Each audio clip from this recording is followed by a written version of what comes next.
Hello everyone, welcome back to my channel. आज मैं explain करने वाली हूँ एक न्यू कोरियन ड्रामा जिसका नाम है सेरेंडिपिटस एम्ब्रेस। एपिसोड के स्टार्टिंग में ही हमारा लीड रोल कांग वो योंग का एंट्री होता है, जो कि 10 साल के बाद कोरिया वापस आया था। फिर उसके अंकल बोलते हैं, हो योंग, तुम्हारे पास तो तुम्हारा खुद का घर है, तो तुम यहाँ पर क्यों रुक रहे हो? फिर वो बोलता है, ये घर ऑफिस से बहुत करीब है, तो इसीलिए मैं यहाँ पर रुक रहा हूँ। फिर उसके अंकल बोलते हैं, तुम बहुत दिनों के बाद वापस आए हो, तो जाने से पहले तुम्हारे सारे दोस्तों से मिलते जाना। फिर हो योंग रिप्लाई देता है, मेरा कोई भी दोस्त नहीं है यहाँ पर, मैं किसी से नहीं मिलूंगा। फिर उसके अंकल उसे कहते हैं, ठीक है, मैं तुम्हें आज एक रेस्टोरेंट ले जाऊंगा।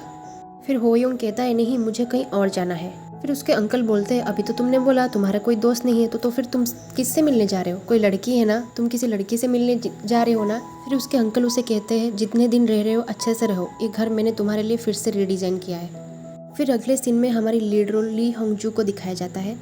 वो रास्ते पे किसी से फ़ोन पर बात करते करते हुए चल रही होती है और उसके पीछे पीछे हो योंग भी अपना कार लेकर जा रहा होता है। होंगजू फ़ोन पर बोल रही होती है, हाँ, मैंने अच्छे से मेकअप किया है और मैंने लाइट कलर के कपड़े पहने हैं। और ये बोलते बोलते वो एक कैफ़े के अंदर एंटर करती है। वहीं दूसरी तरफ हो योंग भी एक कैफ़े के अंदर जाता है और अपने सनग्लासेस लगाकर एक टेबल के ऊपर जाकर आराम से बैठ जाता है। तभी होंगजू भी उस कैफ़े के अंदर आती है और वो किसी को ढूंढने लग जाती है। तभी उसे हो योंग दिख जाता है, जो कि अकेले बैठा हुआ होता है, और वो जाकर उसके सामने बैठ जाती है। उसे देखने के बाद हो योंग अपना सनग्लासेस निकाल देता है और उसे बस देखते ही रह जाता है। फिर होंगजू उसे बोलती है, तुम यहाँ पर ब्लाइंड डेट के लिए आए हो ना? मैं भी यहाँ पर ब्लाइंड डेट के लिए आई हूँ, मेरा नाम होंगजू है। फिर को योंग को अपना हाई स्कूल का टाइम याद आ जाता है। स्कूल टाइम में वो दोनों क्लासमेट हुआ करते थे और एक दिन होंगजू हो योंग के क्लास के बाहर उसे लव लेटर देने गई थी और ये देखकर उसके सारे क्लासमेट्स पीछे चिल्ला रहे थे। ये सब सोचते सोचते हो योंग अपना सनग्लासेस निकालता है और होंगजू को ही देखते ही रह जाता है। उसी टाइम एक दूसरी लड़की हो योंग से मिलने आती है और ये देखकर होंगजू जान जाती है कि वो गलत सीट पे आकर बैठ गई है और वो उन दोनों को माफ़ी मांगती है और वहाँ से चली जाती है। फिर वो वहाँ से जाकर एक दूसरे लड़के के पास बैठती है जो होंगजू के लिए कब से वेट कर रहा होता है। वो दूसरी लड़की हो योंग के साथ ब्लाइंड डेट पर आई होती है। फिर हो योंग उससे बोलता है, तुम पहले कुछ खाना ऑर्डर कर लो। फिर वो लड़की बोलती है, हम लोग पहले भी मिल चुके हैं, तुम्हें याद है कि नहीं? हम लोग कॉलेज के टाइम मिले थे और एक शादी पे भी मिले थे। पर हो योंग का ध्यान सिर्फ और सिर्फ होंगजू पर ही होता है। फिर वो लड़की बोलती है, मैं तब से तुम्हें देख रही हूँ, तुम तभी से उस लड़की को सिर्फ देखे जा रहे हो। फिर हो योंग बोलता है, हाँ, वो मेरी हाई स्कूल की दोस्त है। तभी होंगजू और वो लड़का वहाँ से उठकर चले जाते हैं। ये देखकर हो योंग भी उसके पीछे पीछे जाता है। हो योंग रेस्टोरेंट के बाहर जाकर होंगजू को ढूंढने लग जाता है, पर तब तक होंगजू वहाँ से जा चुकी होती है। उसी टाइम होंगजू अपनी कार की मिरर से हो योंग को देखती रहती है। फिर वो लड़का कहता है, मैं एक पास्ता रेस्टोरेंट में बुक करके आया हूँ, हम दोनों पास्ता खाने जा रहे हैं। होंगजू बोलती है, मुझे पास्ता बिल्कुल भी नहीं पसंद है, हम लोग कुछ स्पाइसी खाने जाते हैं। फिर वो लड़का रिप्लाई देता है, तुम्हारी दोस्त ने मुझे पहले ही बता दी थी कि तुम कुछ स्पाइसी खाने के लिए ही डिमांड करोगी और मुझे तुम्हें मना करना है, तुम्हें स्पाइसी खाना नहीं खाना चाहिए, तो इसीलिए हम लोग आज पास्ता ही खाएंगे। वहीं दूसरी तरफ मीसो और हो योंग रेस्टोरेंट से बाहर आ जाते हैं और हो योंग बोलता है, मैं अपना खुद का कार लाया हूँ। वो लड़की सोचती है कि हो योंग उसे अपने घर पर ड्रॉप करेगा, पर हो योंग मना कर देता है और वो वहाँ से चला जाता है। वहीं दूसरी तरफ होंगजू भी वहाँ से चली जाती है। जब हो योंग वापस जा रहा होता है, उसे अपने फ्रेंड का कॉल आता है। फिर उसके दोस्त उससे पूछता है, हो योंग, तुम्हें मीसो कैसी लगी? फिर हो योंग बोलता है, मुझे अभी इन सब चीज़ों में इंटरेस्ट नहीं है, मैं जल्दी से अपना काम ख़त्म करके वापस आ रहा हूँ। फिर रिप्लाई देता है कि आने से पहले अपने दोस्तों से मिलकर ज़रूर आना। तभी हो योंग को होंगजू की याद आता है। हो योंग ट्रैफिक में अपना कार रोकता है।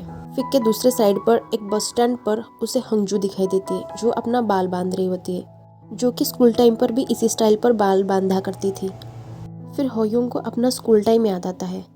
एक दिन होंगजू जाकर उसके क्लास के बाहर खड़ी थी और उसे बाहर बुला रही थी। फिर वो उसे एक लेटर देती है जिसमें लिखा था फ्रॉम HJ। फिर वो बोलती है, ये लेटर मेरे दोस्त हेजी ने तुम्हें दी है, वो तुम्हें बहुत पसंद करती है, प्लीज़ तुम उसे इस लेटर का रिप्लाई ज़रूर देना। और ये कहकर वहाँ से चली जाती है क्योंकि उन लोगों का टीचर आ जाते हैं वहाँ पर। वहीं दूसरी तरफ होंगजू वो बस स्टॉप से जाकर दूसरी तरफ एक स्टॉल में खड़ी होकर कुछ खाना खा रही होती है। फिर हो योंग जाकर भी उस फूड स्टॉल पर पहुँच जाता है। फिर बोलती है, ये लड़की जो खाना खा रही है, मुझे भी वही सेम खाना खाना है। फिर वो होंगजू को सूप और उसे टिश्यू पेपर देने के लिए बोलता है। फिर होयोंग होंगजू से पूछता है, क्या तुम मुझे आज सुबह जब कैफ़े में देखी थी तो मुझे पहचान नहीं पाई? होंगजू बोलती है, मैं तो तुम्हें देखते ही पहचान गई थी। होयोंग कहता है, तो तुम ऐसे क्यों बिहेव कर रहे हो जैसे तुम मुझे नहीं जानती हो? फिर होंगजू कहती है, तुम 10 साल से यूएस में थे तो अब कोरिया क्यों वापस आए हो? होयोंग कहता है, मैं बस कुछ काम के लिए वापस आया हूँ। होंगजू कहती है, तुम अगर काम के लिए वापस आए हो तो फिर तुम आज ब्लाइंड डेट पर क्यों गए थे? होयोंग कहता है, इसका मतलब तुम मुझे इस कैफ़े में पहचान ली थी। होंगजू कहती है, क्योंकि तुम अभी भी सेम ही दिख रहे हो जैसे तुम स्कूल टाइम पे दिखते थे। फिर होयोंग बोलता है, तुम भी आज वैसे ही दिखती हो जैसे तुम स्कूल टाइम पर दिखती थी। होंगजू कहती है, अभी तो तुम मेरी इंसल्ट कर रही हो। होंगजू कहती है, तुम सारे दोस्तों से मिल लिए? होयोंग कहता है, नहीं, तुम पहली हो जिससे मैं मिला हूँ। फिर होंगजू कहती है, मेरे पास कुछ दोस्तों का कॉन्टैक्ट नंबर है, तुम मुझे अपना फ़ोन नंबर दो, मैं तुम्हें उन लोगों से मिलवा दूंगी, वो लोग तुमसे मिलकर खुश हो जाएंगे। होयोंग कहता है, क्या तुम खुश नहीं हो मुझसे मिलकर? ये बात सुनकर होंगजू को बहुत हंसी आती है और वो जो सूप पी रही थी वो उसे होयोंग पर गिरा देती है। फिर वो उससे माफ़ी मांगती है और बोलती है, तुम्हारी बातें सुनकर मुझे बहुत हंसी आई, इसीलिए ऐसा हुआ, मुझे माफ़ कर दो। फिर उसका बस का टाइम हो जाता है और वो दुकानदार को पैसा देती है और बोलती है, बाकी के छुट्टे इसे दे देना। फिर वो वहाँ से जल्दी से चली जाती है। दूसरे सीन पे हमें दिखाया जाता है कि होयोंग अपने घर पर बैठा हुआ होता है और उसके टेबल पर एक कॉइन रखा हुआ होता है और वो उसे देखकर कुछ सोच रहा होता है। उस टाइम उसे जल्दी से होंगजू से मिलना था, इसीलिए वो अपना कार बस स्टैंड के पास ही रखकर आ गया था, जिस वजह से पुलिस वाले आकर उसके कार ले गए और उसे एक नोटिस देकर गए। और वो बार बार फ़ोन चेक कर रहा था कि अभी तक होंगजू का कॉल या मैसेज क्यों कुछ नहीं आया। दूसरे सीन पर हमें दिखाया जाता है कि होयोंग स्कूल यूनिफॉर्म में स्कूल बस में कानों में ईयरफोन्स लगाकर बैठा हुआ होता है। फिर जब उनका बस स्टॉप आता है, बस ड्राइवर होयोंग से कहता है, पीछे जो तुम्हारी दोस्त बैठी है तुम उसे अपने साथ लेकर जाओ। फिर होयोंग कहता है, वो मेरी दोस्त नहीं है, मैं उसे नहीं जानता हूँ। बस ड्राइवर कहता है, फिर भी तुम उसे बुलाकर अपने साथ लेकर जाओ, वो सो गई है। फिर होयोंग जाकर होंगजू को बुलाता है। फिर वो दोनों वहाँ से स्कूल के लिए जाते हैं। फिर होंगजू दिखती है, जो बच्चे स्कूल लेट आए उन सबको पनिशमेंट मिल रहा है और वो धीरे से पीछे जाकर होयोंग के साथ चलने लग जाती है। फिर वो होयोंग का हाथ लेकर अपने कंधे पर रख देती है और चलने लग जाती है। फिर उनके टीचर उन दोनों को देख लेते हैं और उनको रोक लेते हैं। फिर उसके टीचर बोलते हैं, होंगजू तुम आज फिर से लेट आई हो? फिर होंगजू बोलती है, नहीं सर, मैं तो आज अपनी दोस्त की हेल्प कर रही थी, इसीलिए लेट हो गई। फिर होयोंग कहता है, नहीं, ये मेरा दोस्त नहीं है, मैं तो आज उससे पहली बार मिला हूँ। और वो कहता है, अगर मैं तुम्हारा अच्छा दोस्त हूँ तो तुम मेरे नाम बताओ। और वो अपनी नेम प्लेट को कवर कर लेता है। फिर उनके टीचर होयोंग को जाने दिए क्योंकि उसके पैर पर चोट लगा था और होंगजू को पनिशमेंट मिलती है।